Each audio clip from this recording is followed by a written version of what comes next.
Sabır, hürmet. Ben de kimsin kardeşim, ben seçim eşittim, geldim gördüm ki ev yanıp. Kardeşim ev yanıp, ben biz de götürdük, getirdim.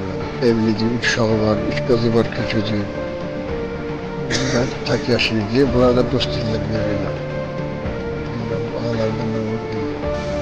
Ben şarajsizden orada öyle bir şey şarayet yoktu ki evi söndürebilirdik. Oradan buradan reydazlar tapdık öyle bir balaca yangının qabağını aldık. Pajarını gəlinə qədər. Pajarını gəldi, söndürdü. Bir də bu hemen ev yiyəsi də qayıdıb dedi ki, rəhmətli Cabir buralarda olmalı. Ya evdə olacaq, ya harada olacaq. Evdə deyir, mən bazara gitmişdim. Bütün yanğın gələndən sonra, yanğını söndürəndən sonra bütün yanğın söndü. Biz girdik, gördük ki, rəhmətli burada yanıb, içəride yanıb. Cabir içəride yanıb.